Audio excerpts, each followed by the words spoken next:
What's up everybody, my name is Tony. I'm gonna be telling you what my experience has been like for the 2024 Mach-E. This is a lease. I've had it since August of last year, 2024. We're shooting this in February of 2025, so it's been a while that I've been driving it. Now, I'm not a car review expert. I'm not gonna be telling you all the bells and whistles of this car, so if you're looking for that, I would suggest going somewhere else because I'm just gonna be giving you a little casual, like you're my friend, review rundown of what I think about this car. This is actually the first time I've ever owned an EV. Charging can be a pain in the ass if you rely on public charging stations, especially if you don't have a Tesla. Charging stations for everyone else, like Electrify America, those brands, they only have like 6 charging stations per location. So there's always a line of people waiting to charge their cars to then wait in their cars to charge the cars. It's really barbaric. So I got the charging station for my garage. If you're deciding whether or not to get an EV, I suggest not to, unless you're getting a Tesla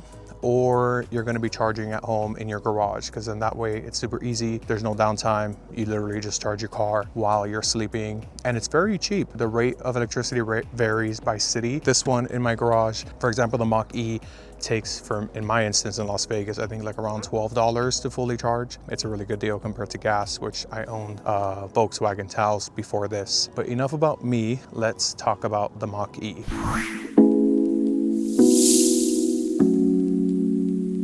To be honest, the thing that sold me the hardest on this car is the design of the car. It's the most masculine looking car with a mean headlight design. It just looks angry and like you're demanding the road. And also the rims, they just look so nice and large. I'm not sure what size this is. I'm really bad with details, like I told you guys, but it just looks so freaking nice. I really love the way that you get inside the car. It's just this little button that you press right here and has a popped out solid handle. So you push it and it just pops open for you. I feel like that's super fancy. And as we get inside, this just feels like the ultimate luxury. Of course, one of my favorite things of the interior is the screen. Let me go ahead and turn it on with the physical dial on top of the screen. You have a whole bunch of settings. The most important thing to mention that you guys might find value in learning is the drive mode. So we have Whisper, which is the perfect, buttery, most smoothest ride you'll ever have in your life. Without a doubt, keep it on there 100% of the time. Unless you're into racing and going crazy on the roads, then you're gonna wanna do Unbrittle mode. Such weird names: Whisper, Engage, Unbrittle. It's going in order of like how stiff the steering wheel is and how much handling you have. So I do Whisper. Look at this. I could do it with like one finger. And then Engage, let's show you. It's a little tougher. And then Unbrittle, it changes colors and everything.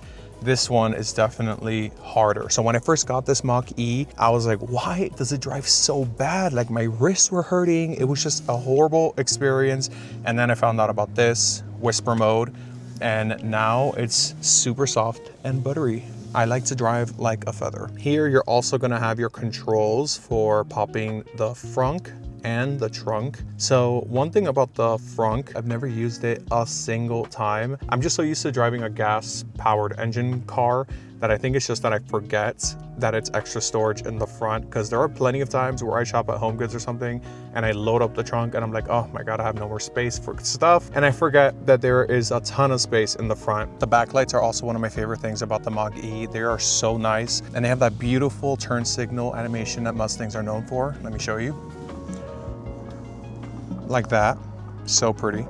Let me show you guys the room we got in the trunk. Also love the horse logo, it's so pretty.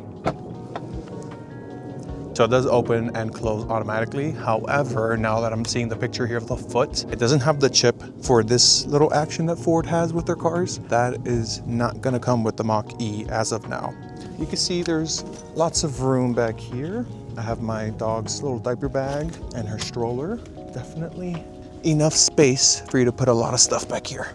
Also, the seats do all fold flat, so you could put some larger stuff in here. My last car didn't do this. You had to like manually close it, and I felt like a savage every time I would do that. So I appreciate that this thing is automatic. Okay, so there you have it. This is the first time I do a video like this, so I'm sorry if it wasn't really informative, but just trust me, I love this car. It's giving me no problems whatsoever. I really recommend you guys get it if you're debating it. My boyfriend has the Tesla Model 3, and he has told me that he sometimes regrets not getting this car as well. The Mach-E definitely is a top contender if you're looking at EVs, especially of this size. I love the lights, I love the design, I love everything. I'm so happy with it. And if you guys like this video, give it a thumbs up and subscribe. I don't think I'm gonna be doing more car videos because this is not my forte, but I thought I'd just inform you guys that the Mach-E 2024 is a great car. Thanks for watching. I'll see you guys on the next one.